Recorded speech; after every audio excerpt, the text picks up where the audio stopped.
Bismillahilladzi la yadurru ma'a ismihi syai'un fil ardi wala fis sama' wa huwas sami'un alim. Assalamualaikum warahmatullahi wabarakatuh. Alhamdulillahirabbil alamin wassalatu wassalamu ala asyrafil anbiya'i wal mursalin wa ala alihi washabbihi ajma'in.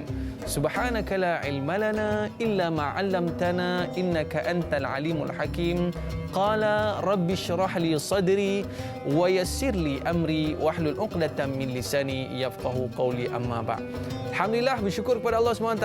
Alhamdulillah, hari ini kita masih lagi diberi kesempatan untuk melaksanakan ibadah kepada Allah SWT, dan seterusnya kita dapat menyaksikan program Tanyalah Ustaz, biar tahu jangan keliru. Anda bersama dengan saya, moderator anda pada hari ini, Aiman Sufian Azman, dalam Tanyalah Ustaz, biar tahu jangan keliru. Harap-harapnya ibu-ibu kita, ayah-ayah kita di rumah sana, abang-abang, kakak-kakak, adik-adik yang sedang menonton kita pada hari ini dalam keadaan sehat-sehat belaka, kekal di rumah, jaga penjarakan fizikal, pakai pelitup muka dan sentiasa memakai cecair pembasmi kuman. Kita nak update perkembangan terkini status terkini COVID-19 di Malaysia sehingga 15 bulan 7 2021, kes baharu 13,215 dan alhamdulillah kes sembuh baharu 6,095 dan duka cita dimaklumkan kes kematian baharu adalah 110 orang. Kita doakan mudah-mudahan kes ini dapat berhenti dan dapat diangkat oleh Allah SWT dan kita dapat hidup dengan aman dan bahagia. Baik, para penonton yang dirahmati Allah sekalian, kekalkan SOP yang telah ditetapkan oleh pihak kerajaan. Baik, berkorban apa saja, harta ataupun nyawa, itulah kasih mesra, sejati dan mulia. Namun tak semua orang yang boleh berkorban harta dan juga nyawa. Persoalan ini akan dijawab sebentar lagi oleh yang berbahagia Al-Fadil Ustaz Ahmad Husni Abdul Rahman. Ustaz, apa khabar Ustaz? Alhamdulillah wa syukurillah. Alhamdulillah. Kita sihat. Alhamdulillah sihat Ustaz. Orang kata keluar pagi-pagi ni pun berkorban juga Ustaz, ya? Sama. Ya, sama. Orang kata pagi-pagi dah keluar, start kereta sebagainya, datang ke studio, dapat bersama dengan kita pada hari ini, dapat memberikan ilmu kepada kita semua dan semua rakyat Malaysia. Baik Ustaz, kita orang kata apa, tak lama lagi nak sambut Hari Raya Korban. Ya, betul. Tapi orang kata biasanya Hari Raya Korban ni berkait rapat dengan orang kata bergusti dengan lembu Ustaz. Ada yang tarik kaki dan sebagainya, tapi orang kata apa, situasi seperti itu Ustaz, hanya tinggal kenangan Ustaz. Setakat ni. Mudah-mudahan ianya dapat dilakukan pada tahun hadapan. Baik Ustaz, sebelum kita nak pergi dengan lebih lanjut Ustaz, hari ini topik kita adalah berkaitan dengan ibadah korban dan akikah, norma baharu. Itu poin kita hari ini Ustaz. Tapi sebelum kita nak pergi lebih jauh Ustaz, kita nak tahu juga kenapa special sangat ibadah korban ni Ustaz, sampai dikatakan benda ni sangat penting. Setiap tahun mesti kena buat. Walaupun kita ni duit ada tak ada, tapi tetap kena buat ni Ustaz.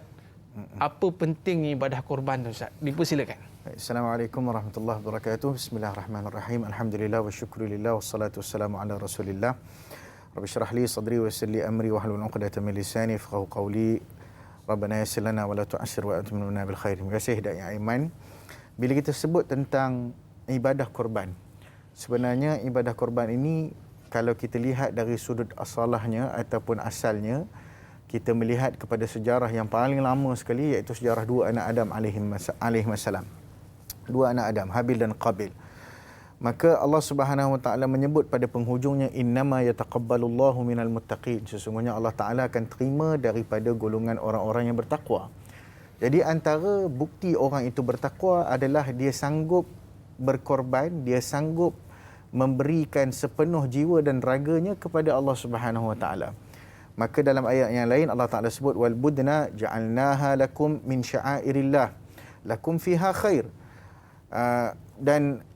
unta-unta itu kami jadikan kamu sebahagian daripada syiar-syiar Allah. Maknanya dia sebahagian daripada syiar agama yang sangat dituntut untuk kita melaksanakannya. Lakum fiha khair, bagi kamu padanya ada kebaikan. Itu yang seterusnya. Kemudian Allah Ta'ala sebut dalam surah yang sering kita baca, suratul Kautsar. Kalau nak pendek bacaan semayang. Fasalli li rabbika wanhar.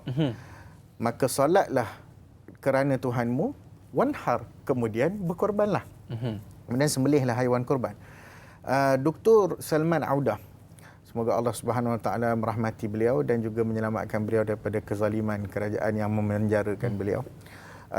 Kautsar, dalam suratul Kautsar ayat kedua ini, dia sebut, dia kata kalau biasa kita tengok solat ni digandingkan dengan zakat. Betul tak? Solat zakat. Tapi tiba-tiba kat sini, dekat korban ni digandingkan juga dengan solat. Maksudnya pengorbanan ini adalah perkara yang turut berkaitan dengan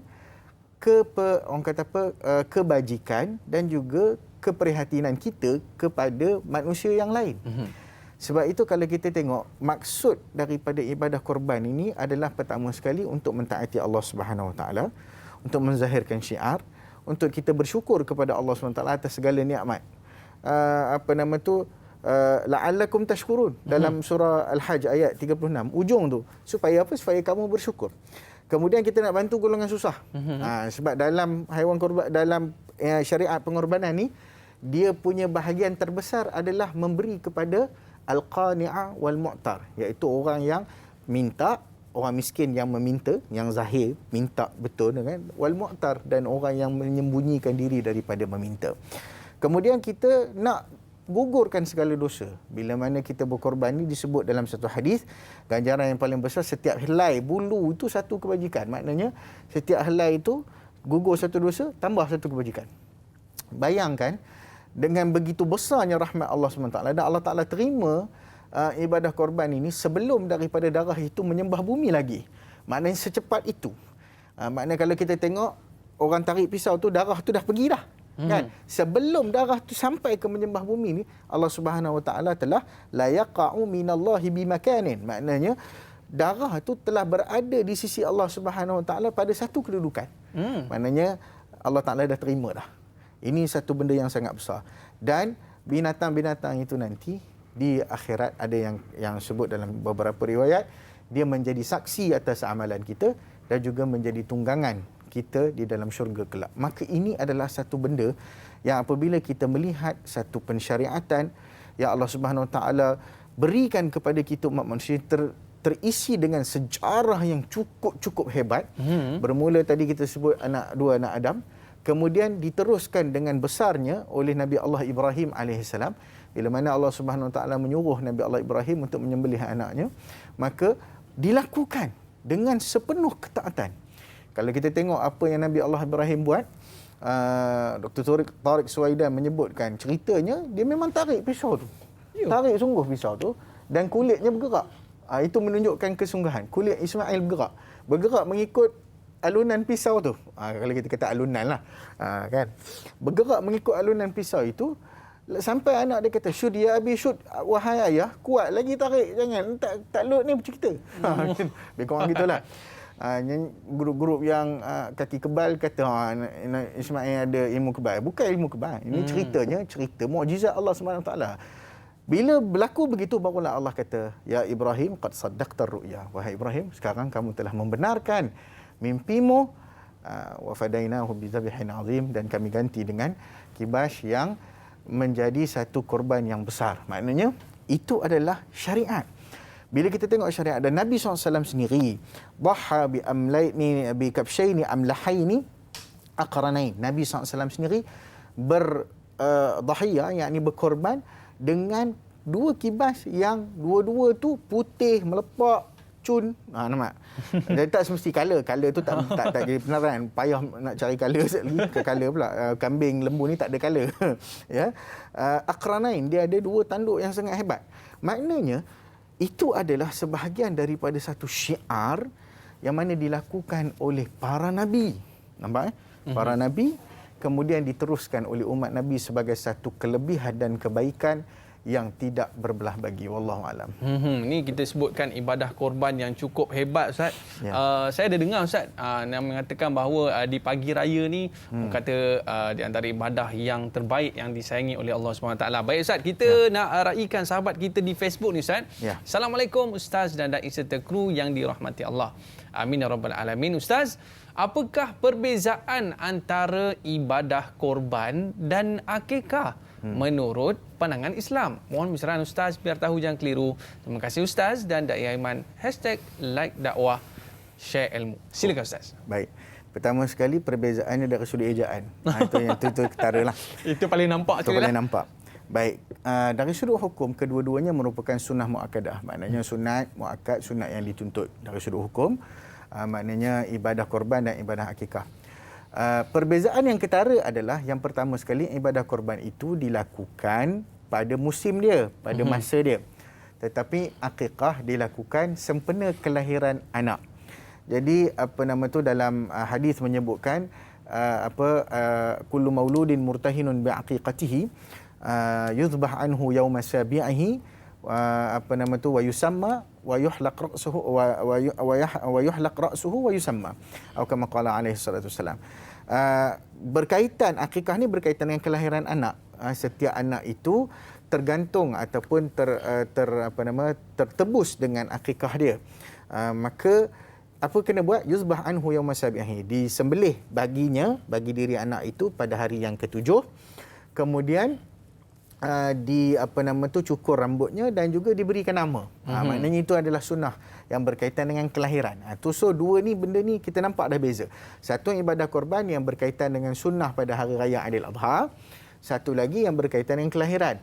So kita tahu korban ni antara lainnya dia tertakluk kepada waktu. Maksudnya nak buat korban hanya boleh pada Yaumun Nahri, iaitu hari raya Aidil Adha. Kemudian diteruskan pada hari-hari Ayyamut Tasyriq.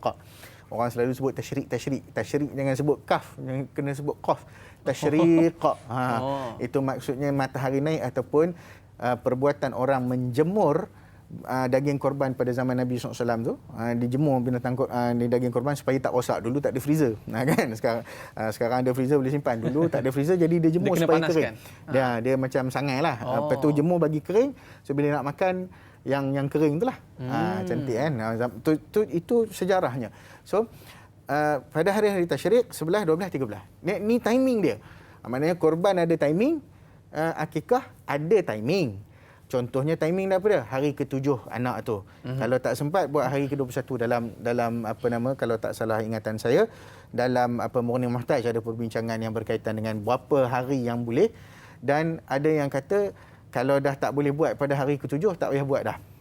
Ada yang kata begitu. Ada yang kata sehingga, dalam mazhab Syafi'i yang paling asah sekali pandangannya adalah sehingga anak tu balik. Maknanya sampai anak tu balik boleh lagi bapa dia buat. Lepas anak tu balik, maka tertakluk dah tidak tertanggung atas mak bapak dia. Anak tu sendiri nanti dia kalau nak buat untuk diri dia sendiri boleh. Oh, buat untuk diri sendiri pun boleh. Maknanya waktu dah dia balik, selepas dia balik dia ada harta sendiri, maka ketika itu dia nak buat sendiri untuk akikah untuk diri dia. Kalau mak ayah dia belum buat, dia boleh buat. Tak kira lah umur 65 tahun pun boleh lagi. Waktu umur 65 tu baru dia sedar, tak apalah. Boleh jugalah. Dia buatlah. Tapi tidaklah mengambil harta bapak dia ataupun datuk dia.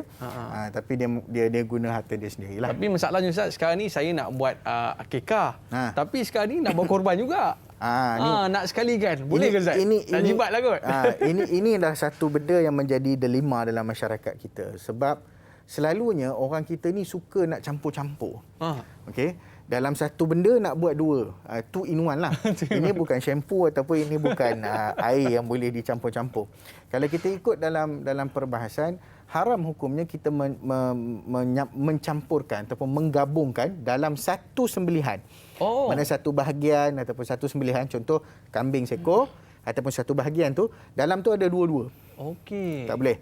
Sebab alasan dia, kedua-dua ni adalah ibadah yang berbeza. Sunnatain mukhtalifatain. Maknanya dua-dua ni adalah sunnah yang berbeza.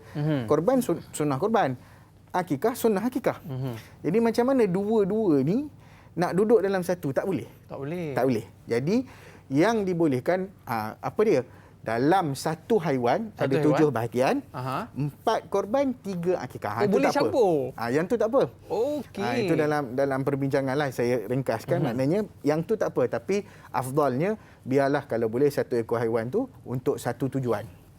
Itu yang terbaik. Tapi kalau nak campur dua-dua ni, no. Campur dua-dua dalam satu niat. Maknanya satu niat nak buat dua-dua sekali. Tak boleh. Dan saya nak buat bukanlah teguran, peringatan sikitlah kepada masyarakat kita.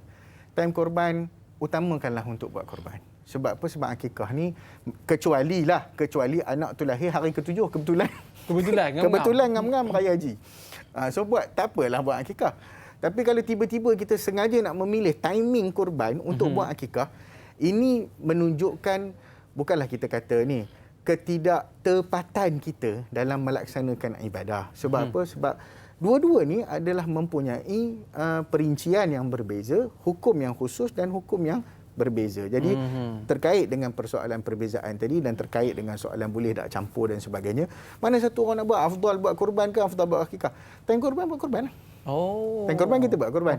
Time akikah ada time dia. Akikah tak kisahlah. Jangan pula kita sengaja tangguhkan untuk buat waktu musim korban. Itu menunjukkan ketidakfaqihan dalam menentukan ataupun dalam memberi, kita panggil aulawiyat dalam melaksanakan ibadah. Saya ingat pun plan nak buat macam tu, Ustaz. Orang kata jimat sikit. Jimat kan, orang nak jimat kan. Ustaz, saya nak tanya satu soalan. Boleh, Ustaz? Boleh. Sebab orang kata kalau waktu korban, Ustaz kena sebut nama betul-betul. Ben dengan benti pun kena betul, Ustaz. Nama ayah dia pun kena betul. Kalau silap sebut nanti tak sah. Lepas ni kita jawab, Ustaz, boleh? Okey, para penonton jangan ke mana-mana. Kembali selepas ini. Tanyalah Ustaz, biar tahu, jangan keliru.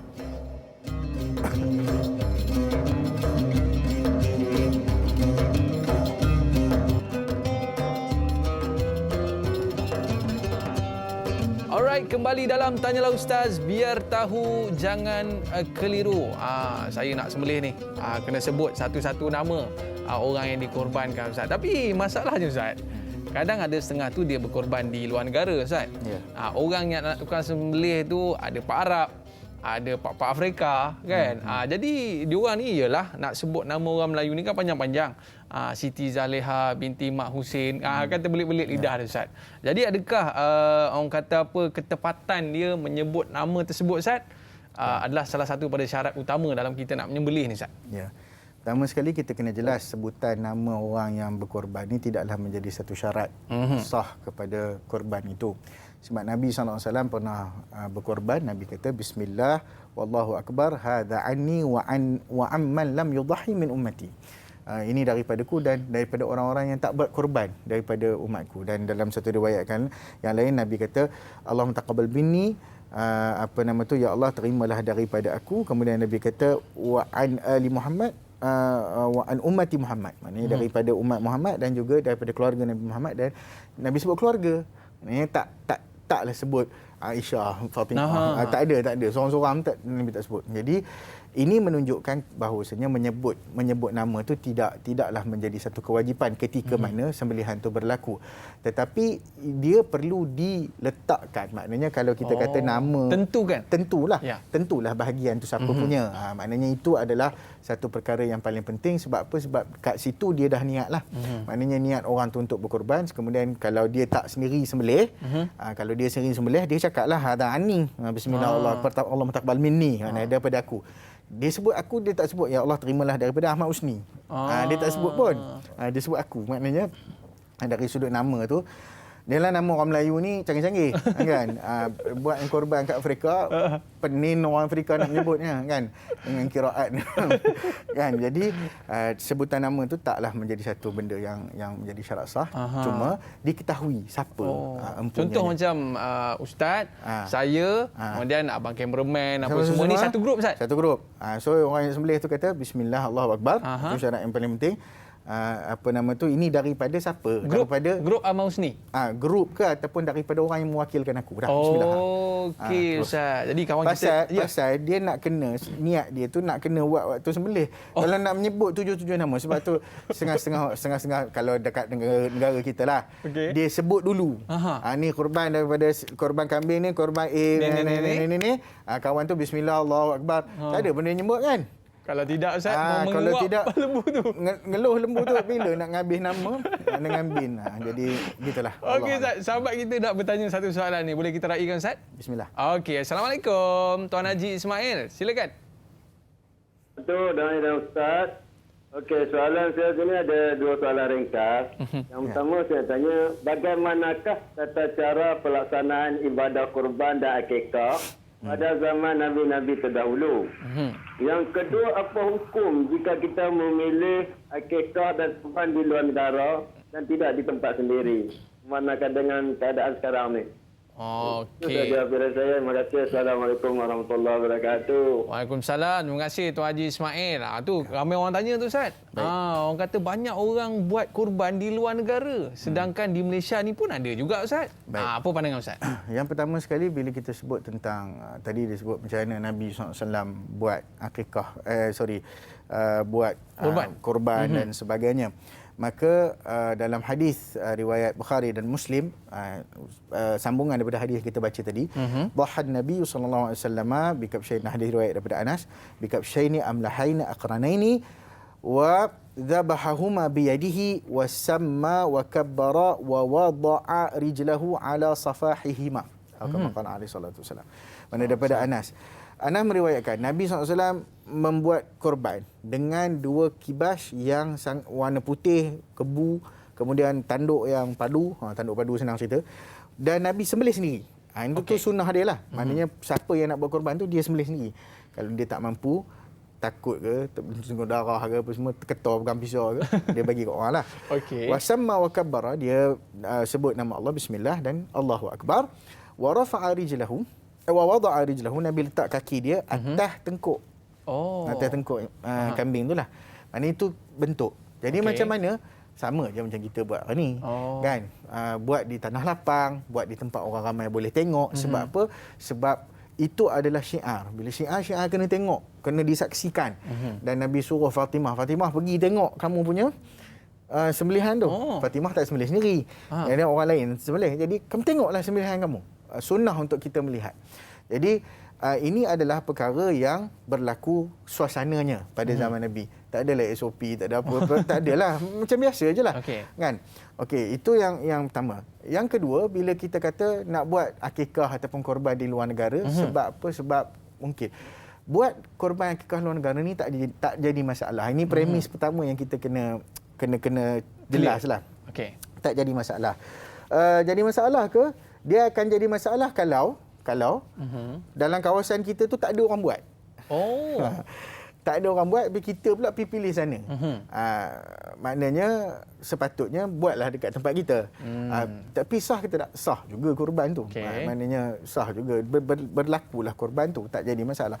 Cuma keutamaan. Tapi dalam masa-masa hari ini, ada tempat-tempat yang tidak dibenarkan. Sebab apa? SOP, sebab macam-macam lah.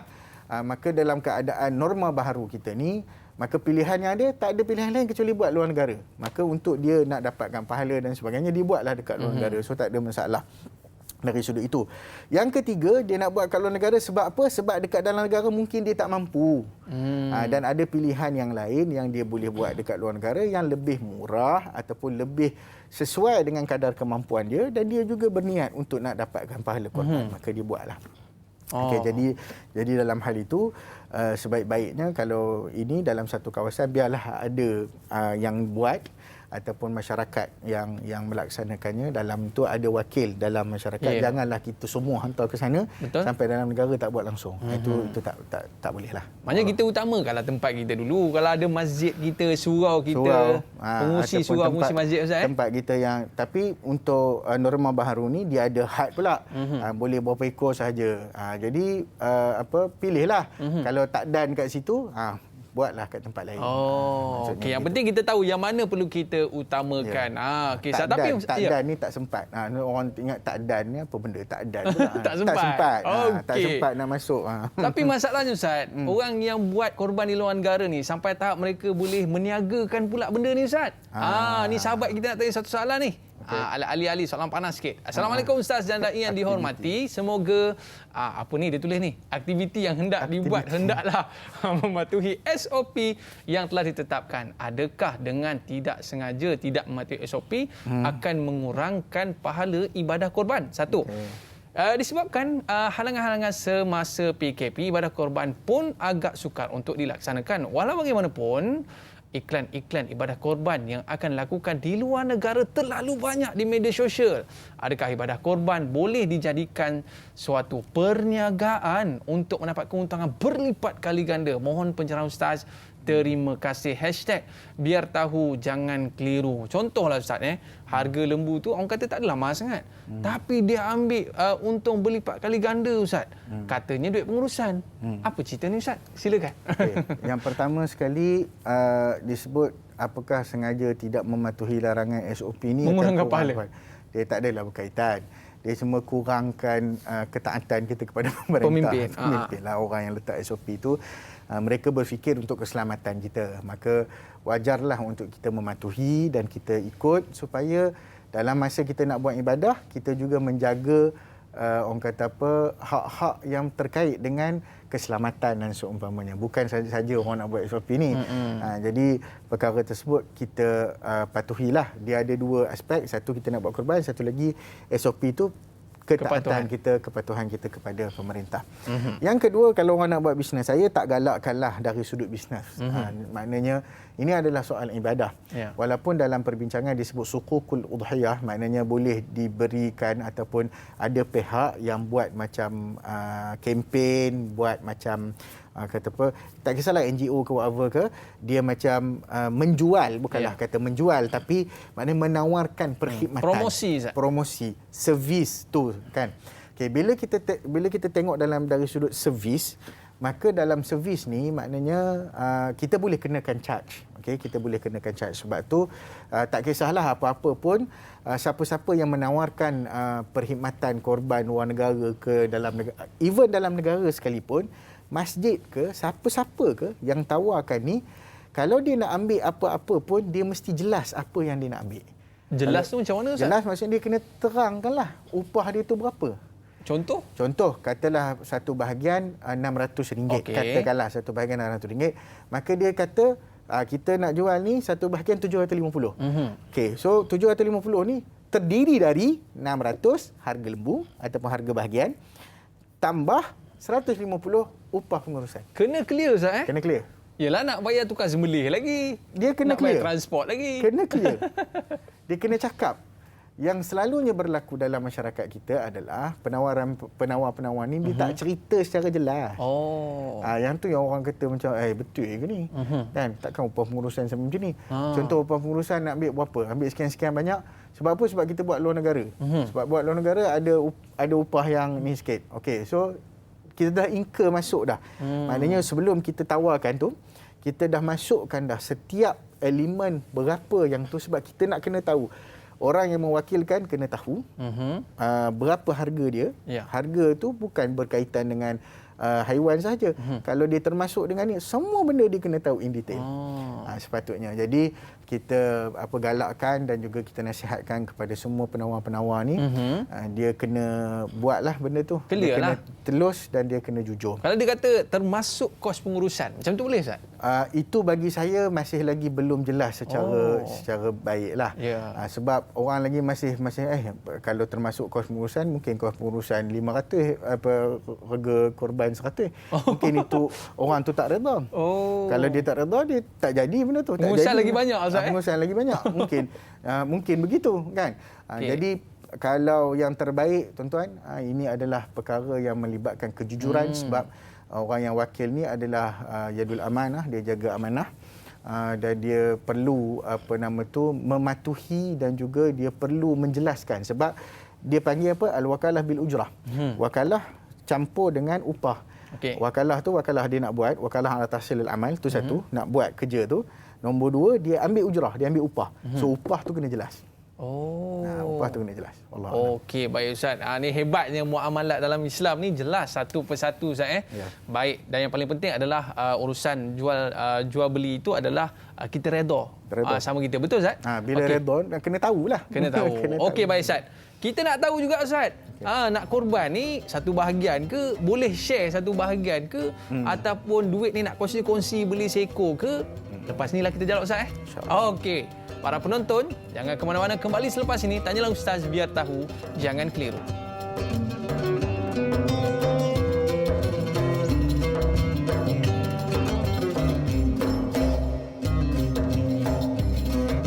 Kembali dalam Tanyalah Ustaz biar tahu, jangan keliru. Bukan setakat kita nak bayar lembu saja Ustaz, nak bayar tukang sembelih lagi, nak bayar transport lagi, nak bayar kos pengurusan, nak bayar ladang, nak bayar makanan. Banyak benda lah nak bayar Ustaz. Ya. Jadi terpaksalah kita letak harga tinggi sikit. Ya. Tapi bila Ustaz sebut tentang kita kena detail satu persatu tu, benda ni tak boleh ambil ringan Ustaz Ya, benar. Da'i Aiman, bila kita sebut perkara ni, dia adalah satu perkara yang perlu ditekuni dan diteliti oleh mana-mana sahaja pihak yang nak menawarkan program ataupun khidmat berkorban. Dan saya sarankan untuk merujuk kepada garis panduan pelaksanaan ibadah korban yang dikeluarkan oleh JAKIM. Ada dah garis panduan tu, jelas satu-satu. Contoh saya bagi tahu, antara perkara yang perlu ditetapkan dan dijelaskan, pihak persatuan, agensi, syarikat mesti menjelaskan perkara-perkara berikut. Pertama, urusan jual beli, akad, jenis awal korban, whatever, cukup syarat. Nombor 2, kadar harga. Bagi satu bahagian korban, itu harga korban. Yang ketiga, kadar kos pengurusan upah. Maknanya dia kena jelas. Benda-benda ni kena jelas dan dilakukan pada awal akad, bukan selepas daripada akad. Sebab kita adalah wakil yang mendapat upah. So kena ceritalah upah tu berapa. Bukan kita kata, ataupun kita bagi percentage. Daripada ni 30% adalah, so orang get the idea, 70% tu harga haiwan. Contohnya begitu. So maknanya sekurang-kurangnya kita bagi, memang bukan sekurang-kurangnya mesti khabar. Dia keluar cakap. Tapi saya sukalah Ustaz sebut persen-persen tadi tu. Orang kata lebih jelas lah. Kemudian dia akan berlaku kalau begini. Contohnya ada benda-benda lah. Ini semua kena masuk dalam terms and condition. Macam orang putih. Iaitu contoh katakanlah dia tawar harga 700 satu bahagian. Dia ambil upah pengurusan katalah 200. So 900. Let's say 200 tu katakanlah dia dapat harga lembu ke kambing ke lagi murah. So dia beli tu dengan harga 600. So 100 tadi tu dia kena cerita kalau dia nak ambil ke, dia kena tanya tuan yang bagi tu. Ni ada lebih ni 100. Bagi kat saya ke, nak buat apa? Kalau tuan tu kata ambil lah, tak apalah kita ambil. Kita tak boleh ambil tu. Kita wajib pulangkan balik dekat orang yang wakil. Siapa yang buat benda ni? Kan? Itu Ustaz Ataupun dia dah jelaskan pada awal akad, jika sekiranya dapat duit apa semua ni, ini akan diserahkan ataupun diambil oleh pihak ini, dan maknanya pihak yang mewakilkan kena setuju lah. Kena jelas Ustaz Jelas. Okey, baik Ustaz. Tadi kita ada tinggalkan satu soalan Ustaz. Berkaitan dengan satu bahagian ni kita nak boleh kongsi ke, ataupun satu rumah satu bahagian ke, macam mana Ustaz? Sebab kawan kita di Facebook tadi ada tanya soalan. Macam mana Ustaz? Boleh kita raikan soalan ni Ustaz bersama dengan Kak Zubidi. Dia tanya, sekiranya seorang dari kaum keluarga daripada ahli keluarga kita ni yang tinggal serumah melakukan ibadah korban, sama ada isteri atau anaknya, adakah gugur tuntutan korban bagi ahli keluarganya yang lain? Mohon pencerahan Ustaz. #biar tahu jangan keliru. Serumah tu ada 7 orang Ustaz. Tapi dah ambil satu bahagian je. Ketua keluarga. Macam mana tu Ustaz? Baik, dalam perbahasan dalam kitab Al-Iqna' oleh Imam Khatib Syarbini, dia menjelaskan tentang perkara ini. Hukum korban ni sunat dalam mazhab Syafi'i, secara sunnah kifayah. Dia sebut sunnah kifayah, yakni maksudnya kalau dalam satu rumah tu jika dilaksanakan satu orang, satu korban, maknanya satu orang yang buat, maka memadailah pahala korban daripada sekalian keluarganya. Jadi ini berdasarkan kepada hadis yang Nabi SAW sebut, Bismillah, Allahumma taqabbal an Muhammad wa an ali Muhammad wa min ummati Muhammad. Ya Allah, terimalah daripada korban ni daripada Muhammad dia. Ni Nabi sebut nama dia. Itu betul lah kan, Nabi sebut an Muhammad. So kita nak sebut nama kita pun sebutlah, tak apalah sebab kita yang sembelih kan. Wa an ali Muhammad, dan daripada keluarga Muhammad, wa ali Muhammad, daripada keluarga Muhammad, dan daripada umat Muhammad. Jadi Imam Nawawi kata berdasarkan hadis ini, maknanya ulama membenarkan ibadah korban itu bagi dirinya dan keluarganya, dan pahala itu dikongsi oleh sekalian ahli keluarga dan rumahnya. Ini pandangan yang dipilih lah dalam mazhab Syafi'i. Wallah. Saya nak buat korban Ustaz. Tapi kita share dua boleh Ustaz? Ustaz separuh, saya separuh. Tapi kita jawab lepas ni boleh? Lepas ni. Kawan kita ni dia nak tanya soalan lepas tadi lagi dia tunggu. Okey, kita bersama dengan Puan Siti Rohani. Assalamualaikum. Waalaikumsalam warahmatullahi wabarakatuh. Silakan Puan. Saya Siti Rohani Muslim dari Banting. Assalamualaikum Ustaz dan Da'i. Waalaikumsalam warahmatullahi. Saya ingin bertanya. Okey, silakan. Tajuk korban ni, kita nak buat korban satu keluarga lah. Okey. Tapi tak pandai nak menyembelih, tak tahu nak menyembelih. Jadi kita upah orang yang menyembelih. Okey. Tapi ada mengatakan yang menyembelih tu tak boleh ambil upah sembelih tu. Haram katanya. Jadi macam mana kita dapat? Sebab kita nak bagi upah dengan orang yang menyembelih tu. Apa hukumnya menerima upah sembelih korban? Itu aja soalan saya Ustaz. Terima kasih. Assalamualaikum warahmatullahi wabarakatuh. Oi, macam soalan ni Puan Siti Rohani ni Ustaz dia tak mampu nak sembelih. Dia upah Pak Mat. Tolong Pak Mat sembelihkan. Baik. Bagaimana Ustaz? Mengupah orang sembelih adalah sesuatu yang diharuskan sebagaimana yang Nabi sebut kepada Sayyidina Ali lah. Kalau kamu nak upah orang, maknanya kamu nak hantar orang, nak upah orang buat korban boleh, tapi janganlah kamu itu benda yang dilarang. Kamu tak boleh bagi upah korban tersebut daripada haiwan ataupun daripada haiwan yang kamu korbankan. Maksudnya lembu. Kita dah beli ada lembu dah. Kita tak boleh nak sembelih sendiri. Upah orang. So upah dia tu tak boleh datang daripada lembu tu. Oh, tapi dia bagi kulit Ustaz. Bagi kulit, okey. Nanti sat dulu. Sebelum lagi. Okey. Kita tengok premis pertama. Premis pertama, satu benda pun tak boleh diambil. Sebagai upah. Oh ya. Okey, sebagai upah Tapi di hujungnya kalau dah tak ada orang apa semua, dia nak bagi sebagai sedekah, tak apa dia ambil sebagai sedekah, tapi bukan upah Upah sedekah lain. Okey. Kalau upah dia kena duit lain. Ataupun kalau nak bagi daging lain. Daging lain. Okey. Bukan daging korban yang disembelih tu. Okey, daging lain, daging yang bukan daging korban lah. Maksudnya dia kena dapat upah daripada sumber yang lain. Kalau kita nak bagi dekat dia berapa? 100 Pak Mat, 100. Pak Mat ni upah Pak Mat 100. Lepas tu nanti lepas dah habis ni daging Pak Mat saya bagilah.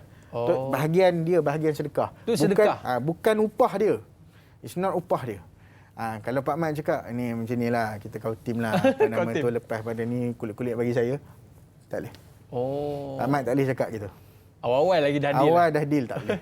Pun tak boleh juga. Saya nak kepala, saya nak kulit ya. Saya nak kepala dengan kulit ya. Sebab kepala ni memang saya nak buat dia punya ni apa nama sup kari kepala lembu. Sup lidah. Sup lidah nak buat yang otak lembu ni semua nak makan Tak apa nak makan whatever. Tapi dia mesti diberikan atas dasar bukan atas dasar persetujuan awal. Kalau persetujuan awal itu dah kira sebagai upah. Okey Ustaz. Jadi maknanya dekat situ kita kena faham bahawa yang haramnya ambil upah dari binatang korban tu. Tapi bagi upah lain itu memang dibolehkan dan itulah sepatutnya yang dilakukan. Okey, cantik. Sebab biasanya Ustaz tukang-tukang lapar, tukang-tukang ni sama, tukang lapar pun tak boleh ambil. Daripada apa pun tak boleh Ustaz. Tak boleh. Bercakap pasal soal ni, ada yang main cop-cop. Ingat tak? Iyalah Ustaz, betul lah. Cop daging batang pinang, cop apa, haram hukumnya. Sebab apa? Sebab itu dianggap sebagai mencuri haiwan korban sebelum diagihkan. Maknanya dia kena tunggu agihan tu. Jangan buat main Ustaz, bergaduh. Jangan buat main bergaduh ni. Begitu juga orang yang nak buat makan. Contohnya panitia pula dah.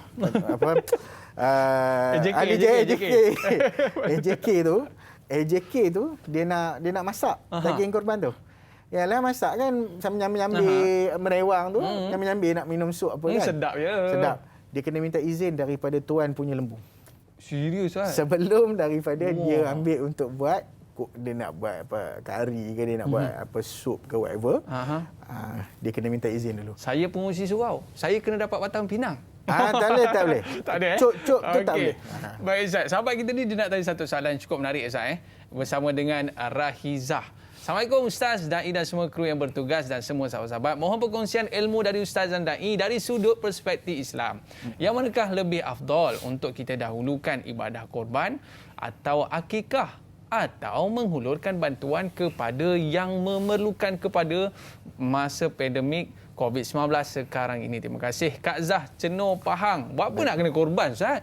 Okay. Sekarang ni kan kawan-kawan kita yang COVID ni kan ramai terkesan ni. Lebih baik kita bantu mereka. Baik. Macam mana tu Ustaz? Dalam hal ni, isu untuk kita bantu orang memang ada isu lebih baik dan afdal dengan mafdul. Tetapi dalam hal ni, apakah dengan membuat korban kita tak boleh bantu orang ke? Oh, betul juga. Soalan saya baliklah. Maksudnya bila kita buat korban, tak salah kita buat korban, buatlah korban. Ambillah daging tu, bantulah orang. Dia dah ada dalam tu dah? Bantu je lah orang. Okay. Dan waktu kan ni, orang yang buat ibadah korban tu, kalau kita tak nak ambil daging, contohnya, saya nak ambil sikit je lah, sunnah. Sebagaimana disebut dalam kitab-kitab Syafi'i dan sebagainya, Nabi SAW hanya ambil bahagian hati. Maknanya sunnah lah. Nabi ambil bahagian hati. Makan. So, kita ambil sikit lah makan. Ambil sikit tu bukan ambil separuh. Sikit lah. Nak ambil satu bahagian. Dalam pembahagian daging korban tu memang sepertiga lah. Sepertiga untuk mudahi, orang yang berkorban. Sepertiga lagi untuk fakir miskin. Sama ada yang minta dengan yang tak minta tadi tu. Sepertiga lagi dibahagikan kepada siapa-siapa lah. Atau orang kaya, jiran. Orang kaya tak berdapat sebagai hadiah. Tapi afdalnya, bagi seluruh yang nak bagi tu bagi kat fakir miskin. Itu afdal. Itu paling padulah. Orang kaya ni dia orang pun nak makan daging anytime boleh makan kan? Tapi tak salah untuk beri kepada mereka sebagai hadiah ataupun sebagai sedekah kita kepada mereka, tak ada masalah. Tetapi sebagai sedekah lah kepada mereka. Dalam kita sebut tadi, dia ambil sikit. So kita ambillah sikit. Ambil sikit, ambil kata 10 kilo. Kita buat apa korban. Kita ambil 10 kilo. 10 kilo tu kita pergi lagi jiran kita. Kita tahu ada orang bendera putih angkat bagi. Sebab bantuan kepada mereka, kalau bak makanan pun ramai orang bagi makanan kering je. Makanan basah mana ada orang nak bagi. Betul lah. Sebab susah nak urusan dia. Kami di PPZ, di Majlis Agama Islam Wilayah Persekutuan Baitul Mal, kita nak buat baru ni, nak bagi agih ayam. Bukan korban lah, agih ayam. Kena cek da'i aiman. Suhu tu kena betul. Suhu tak betul tak boleh bagi. Sebab kalau bagi suhu tak betul, suhu kurang, racun ni. Makan tak elok. Salmonella. Itulah. Jangan main-main. Dia punya ni lagi ketat. Jadi bukan senang. Jadi untuk kita ni, kalau kita rasa tak mampu, serah je dekat orang yang buat pengurusan tu. Dia dah mahir lah. Dia dah tahu dah kat mana, dan dia orang pun ada simpanan freezer yang ni, ada orang boleh letak. Dia boleh letak. Ustaz sebut freezer tadi Ustaz. Maknanya kita sembelih tu kena dalam hari tasyrik Ustaz Ya, mesti. Tapi kita edar tu di luar hari tu Ustaz. Boleh ke tidak Ustaz? Baik. Lepas ni boleh? Boleh. Okey, baik para penonton. Jangan ke mana-mana, kembali selepas ini Tanyalah Ustaz. Biar tahu, jangan keliru.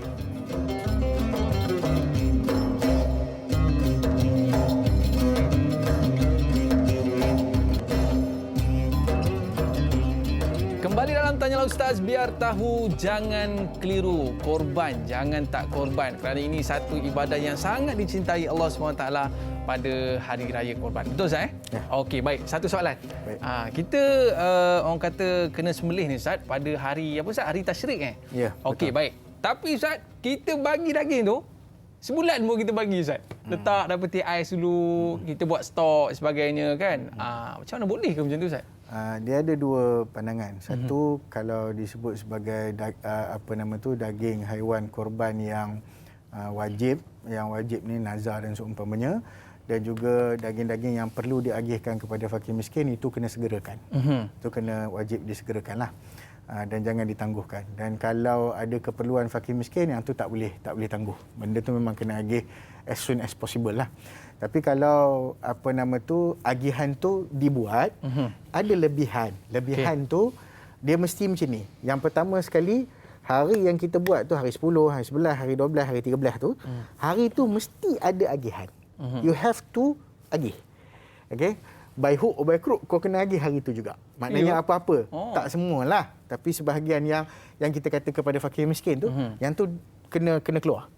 Maknanya yang dekat rumah kita, dekat kawasan kita, dekat kejiranan, dekat parlimen, pergi parlimen, pergi DUN, ikutlah. Dalam kawasan kita tu, agih. Tapi kalau ada lebihan, maknanya ada lebihan daripada agihan tu, simpan, agih kemudian. Tak apa. Sebab apa? Sebab yang pentingnya agihan yang mesti diagihkan tu dah keluar dah. Itu nombor satu. So kita perlulah orang tanya, kat Mekah orang buat banyak masif tu. Itu cerita lain lah. Itu cerita lain lah. Maksudnya pada kita tak adalah sampai begitu. Ya, kalau dekat Mekah tu jutaan manusia yang buat. Jadi betul juga.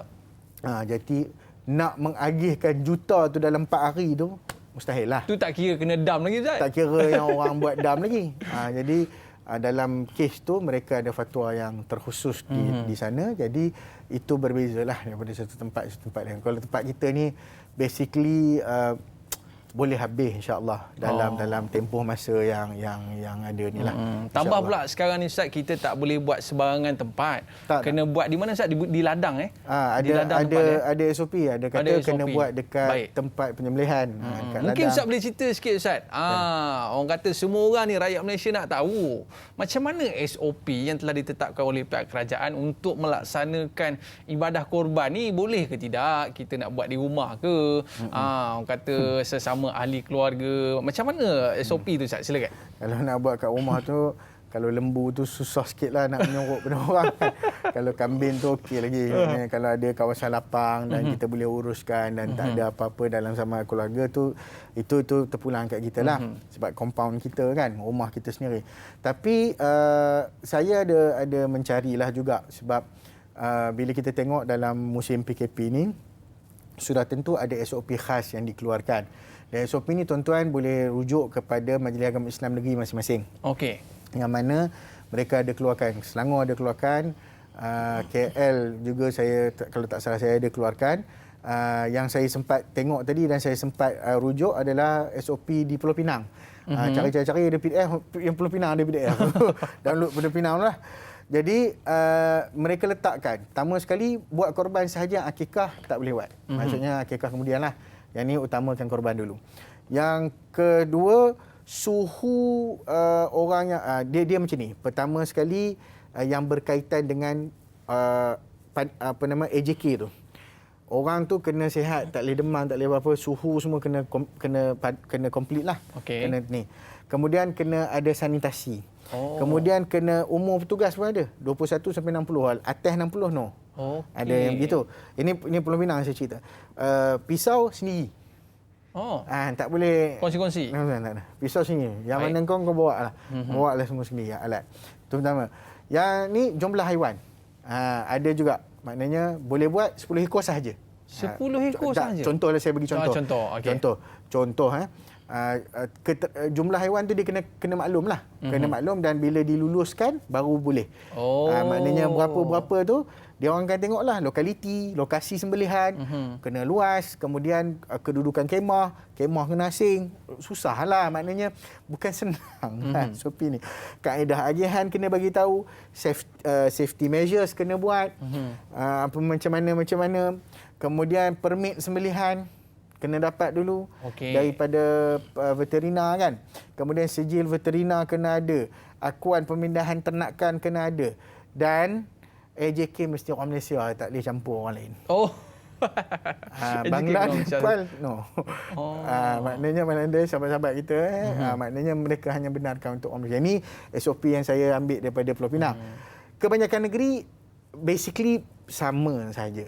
Basically sama. Ada yang letakkan tak boleh buat di kawasan lapang, kena buat di tempat penyembelihan ataupun di pusat penyembelihan. Maksudnya kalau orang tu ada kandang, kandang tu proper dan sebagainya, dibenarkan, so kat situ buat. Tapi ada yang kata, boleh tak kita pergi? Ada yang benarkan orang yang berkorban tu pergi, ada yang tak benar kan. Jadi tengok SOP masing-masing lah. Ui, saya ingat Ustaz 2 tahun lepas Ustaz. 2 tahun lepas. Setahun lepas? Dah 3 tahun lepas Ustaz. Orang kata apa sampai lembu tu Ustaz. Daripada dia mengamuk-ngamuk, bunyi bukan main. Lain kali tak bunyi. Dah sampai saya ingat kepala dia Ustaz. Wrestling dengan lembu tu Ustaz. Wrestling dengan baik, lembu, jadi mungkin faktor-faktor itulah orang kata menyebabkan orang kata dah kurang feel Ustaz berkorban ni. Sahabat kita nak tanya tentang feel ni Ustaz, boleh? Bersama dengan Pak Izzah apa nama dia ni? Semaon. Betul ke? Okay. Assalamualaikum Ustaz Da'i dan semua kru, tanyalah Ustaz, semoga dalam rahmat Allah sentiasa. Amin. Antara sunnah dalam ibadah korban ialah melakukan sendiri penyembelihan itu atau hadir melihat aktiviti sembelihan tersebut. Soalan saya, adakah dengan mematuhi SOP norma baharu ibadah korban ini akan yang pertama mengurangkan rasa penghayatan terhadap ibadah korban tersebut? Okay. Yang kedua, adakah pengagihan daging korban norma baharu untuk golongan sasat ini mencapai objektifnya? Mohon pencerahan Ustaz. Jazakallahu khairan katsira. #biar tahu jangan keliru. Orang kata kurang penghayatan ni Ustaz. Baik. Bila kita sebut norma baharu, cara pun kita kena baharulah. Nak hayati tak boleh pergi, yang AJK tu ambil lah video hantar. Buat live. Tapi ada orang kata live, janganlah live call live Facebook pula. Sebab Facebook tak bagilah macam itu undang-undang Facebook teknikal. Tapi kau ambil live, kau tunjuklah dekat orang yang korban tu. Yang empunya tu peserta. Kau ada nombor semua kan? Ni tangkap gambar ni. Okey, Assalamualaikum warahmatullahi, ni lembu yang peserta-peserta. Tak payahlah setiap satu video. Okey, lembu 7 peserta. Ini insya-Allah okey, kita sebut nama ni. Okey, bismillah, Allah Akbar, pun sembelih. Alhamdulillah. Tengok darah keluar, padu darah keluar. Okey, terima kasih tuan-tuan. Dah. Okey. Ni lembu pertama selesai. Tunjuklah, hantarlah. Barulah dapat hayati, baru dapatlah juga menengok tu. Seminit pun jadilah saya. Mala yudraku kulluhu la yudraku julluhu. Maknanya benda yang tak boleh nak buat semua, jangan tinggal semua. Kita buatlah benda yang boleh kita buat. Maknanya ada benda yang kita boleh buat, boleh. Agihan insya-Allah sampai kepada mereka kalau diuruskan dengan baik. Maknanya kita kena guna norma baru lah orang kata. Yang mana still boleh tengok. Tapi orang kata dengan video sebagainya. Guna teknologi lah. Teknologi. Okey, baik Ustaz. Sahabat kita nak tanya satu soalan lagi. Anna Karnina. Assalamualaikum Ustaz dan Da'i. Soalan saya Ustaz. Bagaimana dengan niat korban bagi mereka yang sedang terlantar di hospital kerana dijangkiti COVID-19? Bolehkah niat korban itu diwakilkan kepada waris? Mohon penjelasan Ustaz. Terima kasih Ustaz dan Da'i. #biar tahu jangan keliru. Silakan Ustaz. Baik, asas yang pertama, kita tak boleh buat untuk orang lain, terutama orang yang hidup, kecuali dengan keizinan mereka terlebih dahulu. Maknanya jangan pandai-pandai kita nak contohnya I nak buat untuk you, girlfriend, boyfriend dengan girlfriend ni. I nak buat untuk you korban tahun ni, konon-konon lah nak kan. Bagi hadiah lah orang ataupun kata. Tiba-tiba surprise, saya dah buat untuk you korban. Bila masa I bagi kat you izin? Tak boleh, kena izin. Kalau orang yang hidup, kalau orang yang hidup lagi, hidup terang-terang hidup, kena minta izin. Maksudnya kalau pesakit COVID tu, dia nak bagi keizinan pada keluarga dia izinkanlah. Maknanya dia wakilkan. Contoh, inilah aku sakit tak boleh buat ni, Angah, kau tolong aku buat ibadah korban. Nanti aku transfer duit. So Angah itulah Angah itulah wakil dia. Angah pula pergi wakil kat orang lain. Tu cerita lain lah. Maknanya dia fahamlah yang kerja Angah dia tu. Maknanya wakilkanlah kepada ahli keluarga yang lain untuk buat bagi pihak dia. Orang hidup, orang mati, macam mana nak minta izin orang mati? Jadi kalau dalam mazhab Syafi'i dibolehkan untuk kita berkorban bagi pihak yang mati, walaupun tidak diwasiatkan. Itu antara perbincangannya lah. So boleh kita buat sebagai sedekah kepada mereka. Boleh Ustaz Jadi tak ada masalah. Baik, sahabat kita, satu lagi Ustaz. Kasih Nurul Shah. Banyak soalan pagi ni Ustaz ya. Yang pertama soalannya, Assalamualaikum Ustaz dan Da'i. Ustaz, yang mana lebih afdal? Membuat korban atau akikah? Kerana kedua-duanya dituntut dalam Islam. Jika seorang belum pernah buat akikah, boleh tak diganti dengan melakukan korban? Mohon pencerahan Ustaz. Terima kasih. Mana nak buat dulu ni Ustaz? Okey, kalau dari sudut akikah, bila mana kita tahu, sebab tu saya kata musim korban kita fokuskan korban. Jangan fikir bab akikah. Ya. Nak ganti korban dengan akikah lain. Dua-dua ni lain. Dua-dua lain. Dua-dua lain. Yang maksudnya kalau kita buat korban, dia jadi korban lah. Mana boleh buat korban ganti akikah? Tak. Korban is korban, akikah is akikah. Itu kita kena jelas. So, kita utamakan. Musim korban, kita buat korban. Musim lain, buat akikah.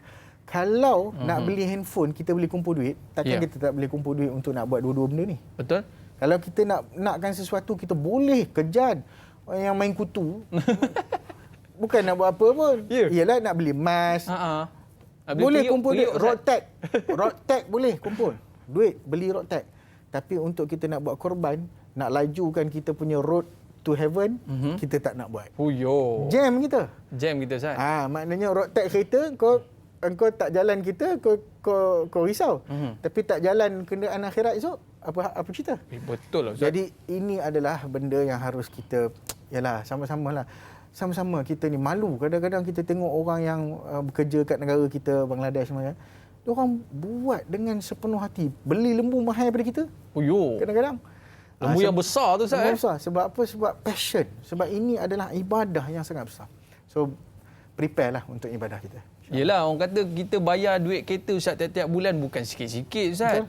Sebab kita nak pergi berjalan. Tapi orang kata transport kita di akhirat, Ustaz, lebih kurang.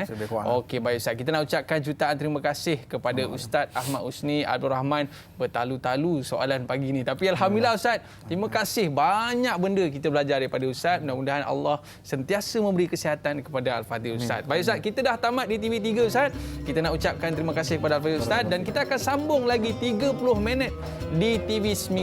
Para penonton, jangan ke mana-mana, kembali selepas ini. Tanyalah Ustaz, biar tahu, jangan keliru.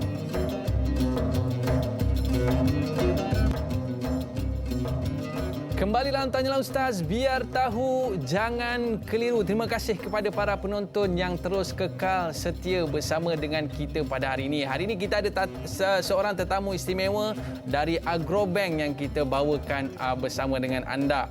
Jadi daripada Agrobank, kita ada Agro Farah Ai. Dapatkan bonus tambahan secara bulanan sebanyak 50% daripada jumlah keuntungan, yakni hibah dengan akaun simpanan Agro Farah Ai tertakluk kepada terma dan syarah. Ar-Rahnu Agrobank, gadai emas anda di Agrobank sekarang sambil menikmati margin pembiayaan sehingga 80% daripada nilai semasa barang kemas emas, dan kadar keuntungan yang dikenakan adalah serendah 55 sen sahaja sebulan. Tempoh kempen ini sehingga 30 September 2021, tertakluk kepada terma dan syarat. Baik, saya nak perkenalkan kepada anda seorang tetamu istimewa yang kita bawakan kepada anda pada hari ini adalah Dr. Abdullah Jalil, ahli Jawatankuasa Syariah Agrobank. Apa khabar, Doktor? Alhamdulillah. Alhamdulillah. Seronok kita dapat bersama dengan doktor. Saya teringat, Doktor, waktu saya first kali bank yang saya buka ni, Doktor, adalah saya buka dulu bank pertanian. Sekarang ni Agrobank. Teringat first pegang buku bank tu kan? Dapat pegang bank pertanian. Baik, Doktor. Kita bawakan kepada anda Dr. Abdul Jalil sebab kita nak tanyakan tentang topik yang cukup menarik, iaitu berkaitan dengan kelebihan dan keistimewaan bulan Zulhijjah ini, Doktor. Boleh, Doktor? Biasa bila masuk bulan Zulhijjah ini, orang kata apa, banyak benda-benda menarik yang perlu kita lakukan, amalan-amalan yang baik perlu kita lakukan. Baik, Doktor.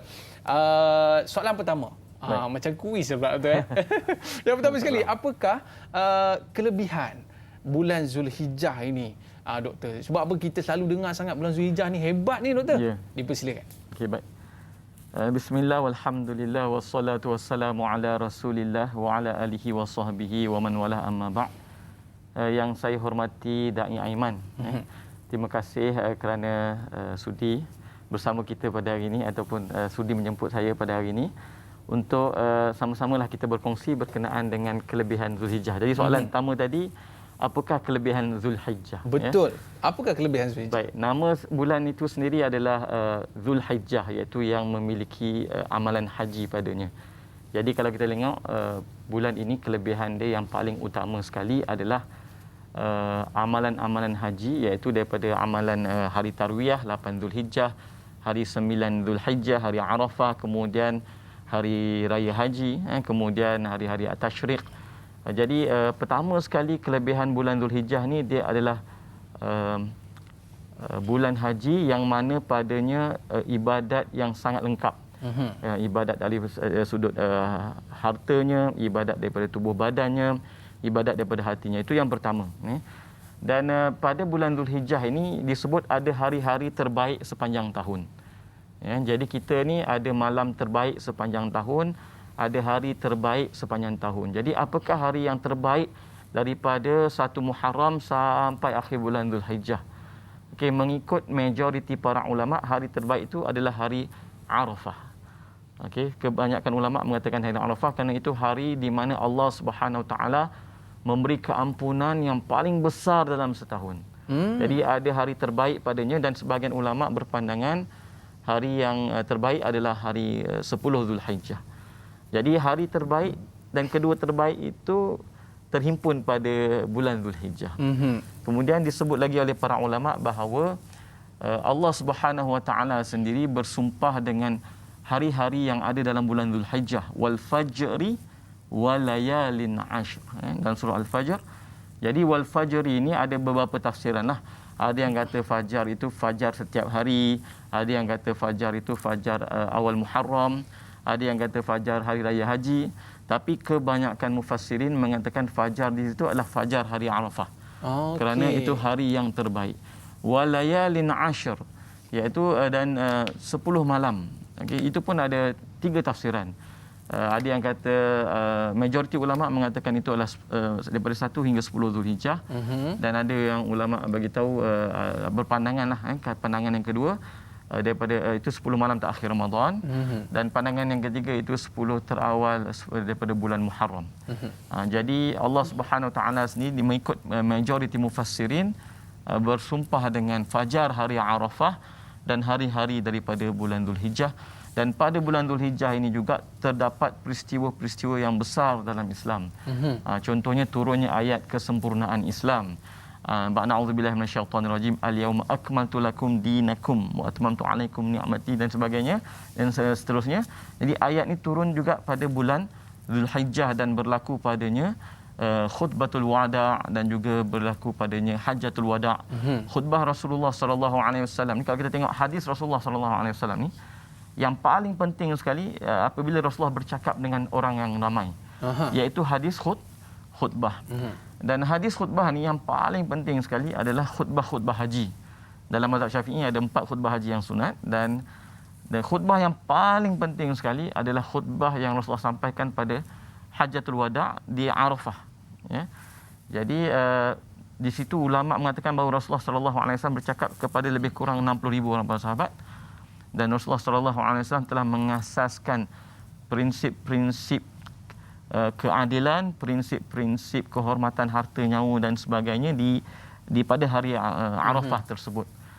Dan banyak lagi lah peristiwa-peristiwa besar yang berlaku dan ada pada bulan Zulhijjah. Dan Rasulullah sallallahu alaihi wasallam pun ada sebut syahrani la yanqusan, 2 bulan yang tidak akan berkurangan. Maksudnya tak berkurangan ni mempunyai kelebihan yang sangat besar, iaitu Ramadan dan juga Zulhijjah. Padanya 2 musim yang utama. Okey. Baik. Baik Ustaz, kita lihatkan 10 Zulhijjah ni memang cukup hebatlah Ustaz sehingga kan disebutkan dalam hadis dan sebagainya. Tapi saya ada satu kemusykilan ni Ustaz. Kenapa pahalanya lebih besar daripada pahala jihad fisabilillah? Betul ke Ustaz? Betul. Ya. Kalau saya boleh kongsi hadis berkenaan dengan kelebihan ini daripada sahih daripada At-Tirmidzi. At-Tirmidzi, saya ambil daripada lafaz Imam Tirmidzi.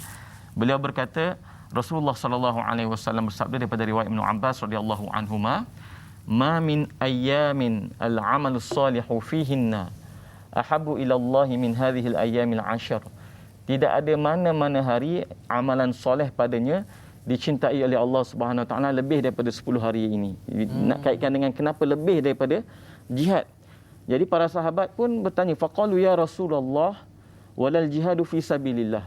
Maka mereka berkata, wahai Rasulullah, tidak lebih maknanya amalan soleh pada hari ini lebih daripada jihad di bulan-bulan yang lain, di hari-hari yang lain. Sebab ini menunjukkan bahawa para sahabat memang faham amalan jihad ni amalan yang sangat besar Sehingga kan dibandingkan pahala tersebut dengan jihad pada bulan yang lain. Maka Rasulullah SAW bersabda, walal jihadu fi sabilillah. Dan tidak juga jihad di jalan Allah pada hari-hari yang lain. Amalan ni, itu ulama kata, amalan biasa dipanggil amalan mafdul, okey, tapi berada pada waktu fadil maka akan jadi fadil. Amalan yang biasa tapi kalau berada pada waktu yang utama maka dia punya pahala juga akan menjadi utama dan digandakan. Kecuali Rasulullah SAW bersabda, illa rajulun kharaja bi nafsihi wa malih falam yarja' min dhalika bi syai'. Kecuali orang yang keluar berjuang dan mati syahid.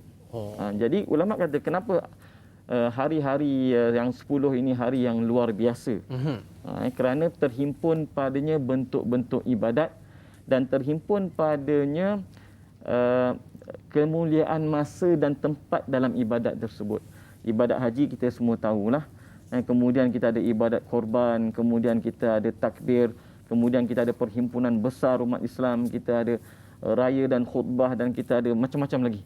Jadi bila terhimpunnya tuntutan apa kita panggil ibadat pada waktu ini, maka dia menjadikan hari-hari ini sebagai hari-hari yang sangat mulia di sisi Allah. Apatah lagi ulama kata ia adalah hari di mana manusia menziarahi Baitullah. Kalau kita tengok kalau dalam amalan haji kan, dia bila pergi pada 9 Dzulhijjah tu pergi ke Arafah, dia mula daripada hujung, daripada Arafah, Muzdalifah, Mina, kemudian pergi Masjidil Haram. Begitulah dia punya tuntutan. Kemudian balik ke Mina, balik semua baik. Okey, baik Ustaz. Tapi sebelum kita masuk ke bulan Zulhijjah ni Ustaz, kita teringat bila 10 akhir Ramadan ni Ustaz, semua pakat pulun buat ibadah ni sebab nak meraih ganjaran yang cukup besar pada 10 akhir Ramadan Ustaz. Tapi yang ni 10 awal Zulhijjah. Kita nak tengok mana yang lebih utama ni Ustaz. Boleh? Boleh. Okey, selepas ini para penonton jangan ke mana-mana, kembali selepas ini. Tanyalah Ustaz biar tahu, jangan keliru.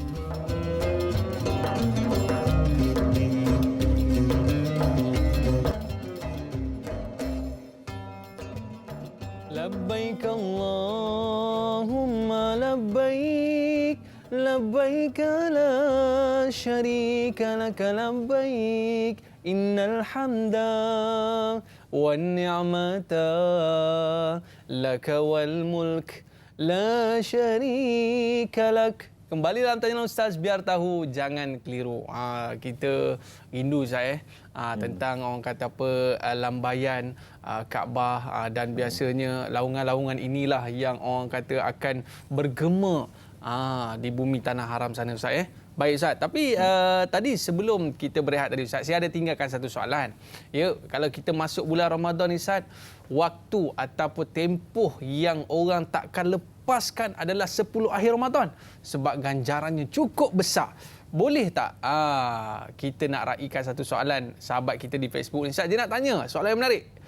Assalamualaikum Ustaz Zanai, saya nak tahu manakah yang lebih utama, 10 hari awal bulan Zulhijjah atau 10 malam terakhir bulan Ramadan? Terima kasih Ustaz. Macam mana tu Ustaz? Silakan. Okey, baik, terima kasih di atas soalan yang sangat menarik dan juga bagi saya pentinglah.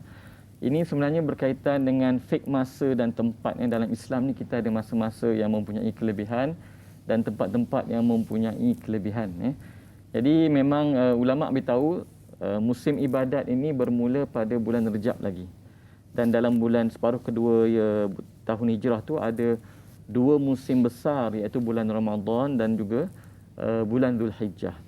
Dan kemudian ulama berlaku perbincangan yang panjang lah, yang berkenaan dengan mana lebih baik 10 awal Zulhijjah ke ataupun 10 terakhir Ramadan. Maka jawapan bagi soalan ini ada secara dua, secara umum dan juga secara khusus. Memang kita kata berlaku khilaf. Berlaku khilaf secara umum dulu. Kalau secara umum kebanyakan ulama berpandangan 10. Kalau secara umum kebanyakan para ulama berpandangan 10 yang pertama daripada bulan Zulhijjah itu lebih afdal. Kerana apa? Kerana ibadat padanya lebih pelbagai. Itu yang pertama secara umum.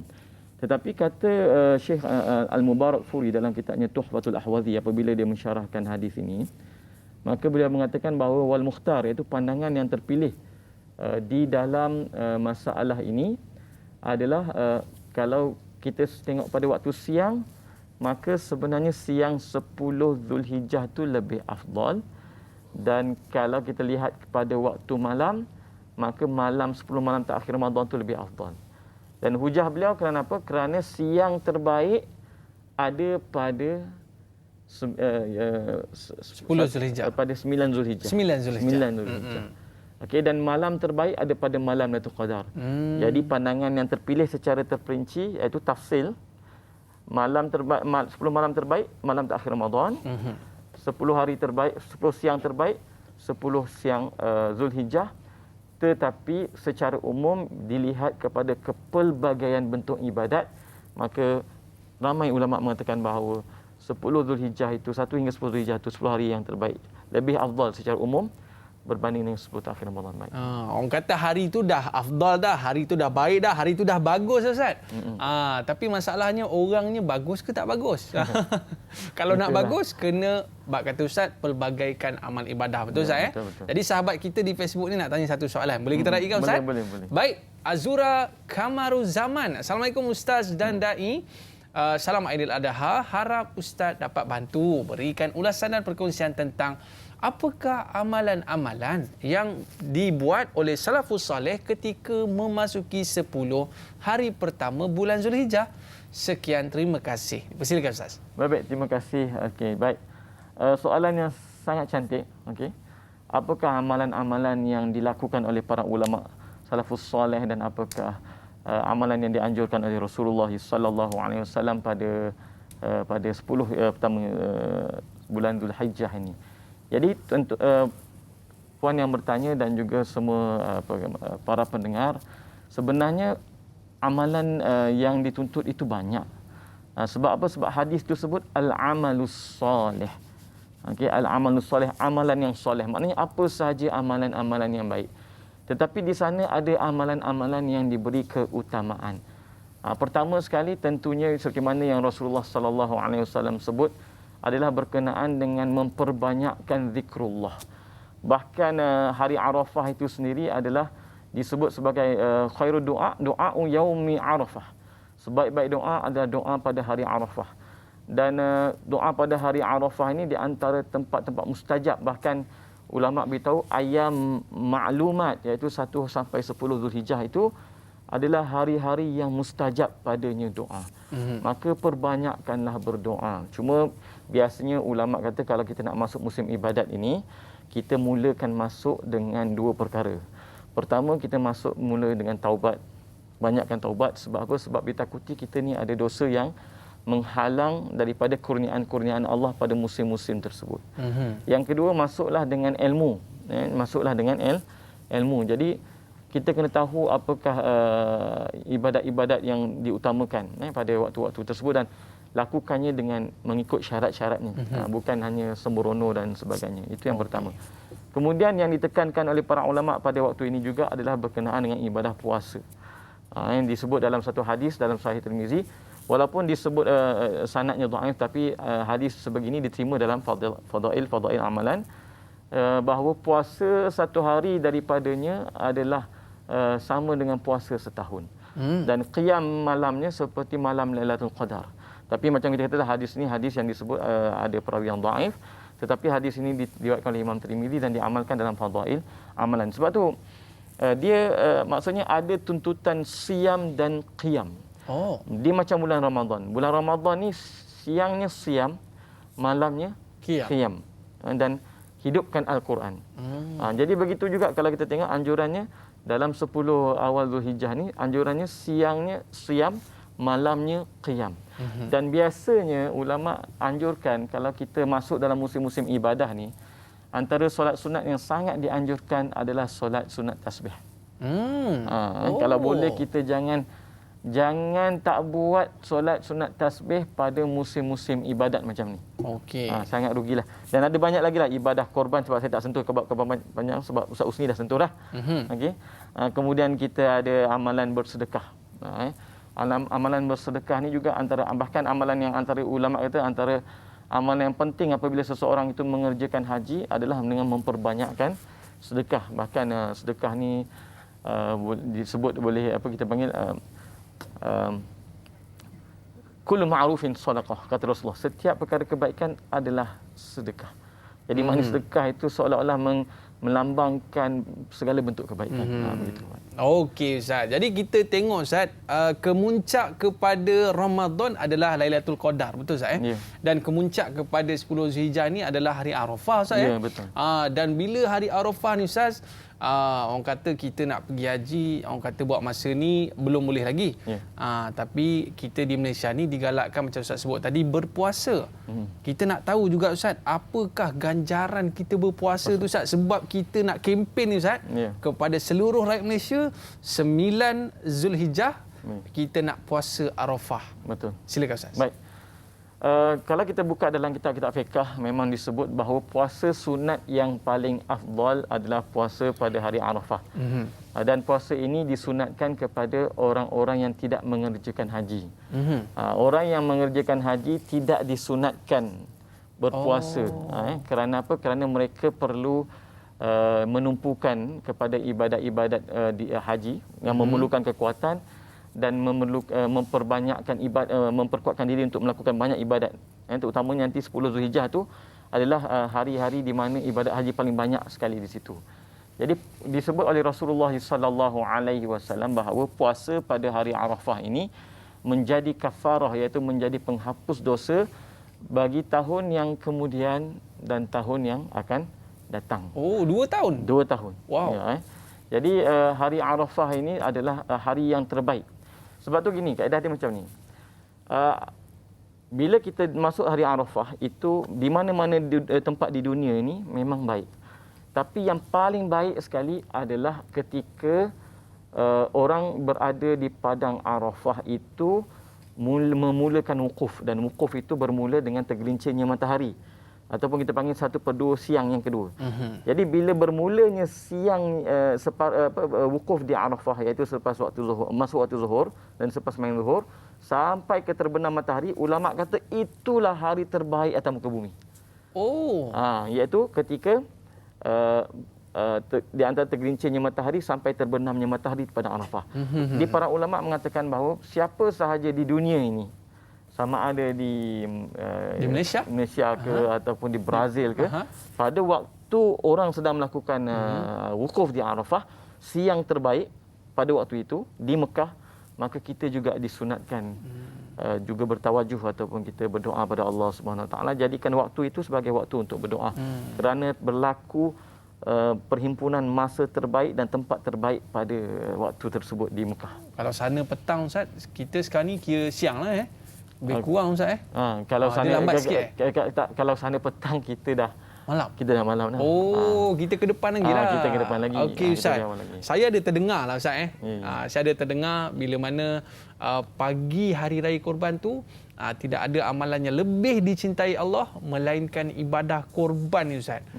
Sebagai kesimpulan Ustaz, boleh tak Ustaz menyeru sikit kepada orang ramai di luar sana untuk sertai korban Ustaz? Silakan. Ya, betul tuan-tuan yang dimuliakan oleh Allah Subhanahu Wa Taala, ibadah korban ni antara ibadah yang ulama sebut sebagai sunat muakkad. Dan sunat muakkad bahkan pada Rasulullah sallallahu alaihi wasallam ia adalah wajib. Sebab tu Rasulullah sallallahu alaihi wasallam tidak pernah meninggalkan ibadah udhiyah ini.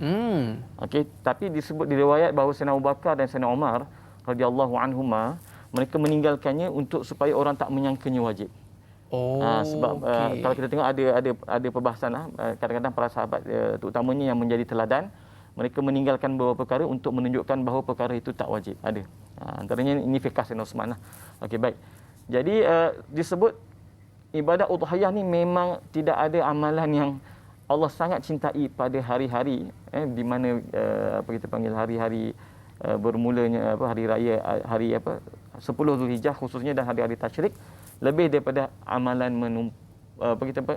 menyembelih haiwan korban. Kerana apa? Kerana ada banyak faktor lah. Pertama, dia adalah satu bentuk kesyukuran kepada Allah Subhanahu Wa Taala. Ini disebut dalam Al-Quran ada menyebutnya. Kemudian dia adalah sunnah para nabi, khususnya sunnah Nabi Ibrahim alaihi salam. Nabi Ibrahim alaihi salam telah diuji oleh Allah Subhanahu Wa Taala dengan ujian yang sangat besar. Bila dia berkahwin dengan Sayyidatina Sarah, tak dapat anak lagi. Betul. Kan? Kemudian apabila Sayyidatina Sarah pergi ke beliau dengan isterinya pergi ke Mesir, berlakulah kisah. Kemudian dihadiahkan dengan Siti Hajar. Kemudian bila dapat anak Nabi Ismail alaihissalam, dibawa pula pergi ke Mekah. Duduk ditinggalkan di sana dan sebagainya, dan apabila telah sedikit besar, diuji oleh Allah SWT dengan tugas penyembelihan. Bayangkan, anak yang pertama, anak sulung yang dapat setelah berkahwin dengan yang kedua, tiba-tiba diuji oleh Allah dengan ujian yang sebegitu besar. Tambah lagi ujian. Jadi itulah di antara hikmah ibadat korban, kita mengingati pengorbanan tersebut. Dan kemudian kita ingat kesabaran Nabi Ibrahim alaihissalam dan kesabaran dan kepatuhan Nabi Ismail alaihissalam. Dan kemudian dalam ibadat korban ini ada padanya bantu-membantu sesama Islam, iaitu daging tersebut kita dalam mazhab Syafi'i kita wajib sedekahkan sebahagiannya. Hebatnya pengorbanan Nabi Ibrahim alaihissalam, Nabi Ismail alaihissalam dan juga Siti Hajar. Ustaz, baik. Untuk lebih detail berkaitan dengan pengorbanan ini, esok kita akan bincangkan pengertian ibadah haji, Ustaz. Jadi para penonton kekal setia bersama dengan Tanyalah Ustaz. Esok pagi temu janji kita berakhir di sini. Terima kasih sekali lagi kepada Dr. Abdullah Jalil, Ahli Jawatankuasa Syariah Agrobank, atas kehadiran Ustaz. Banyak Ustaz kongsi dengan kita. Ada rezeki kita jumpa lagi. Saya Da'i Aiman, mohon maaf di atas lanjut kata terlajak bicara. Like dakwah, share ilmu. Assalamualaikum warahmatullahi wabarakatuh. Wallahu alam, ila liqa, ma'assalamah.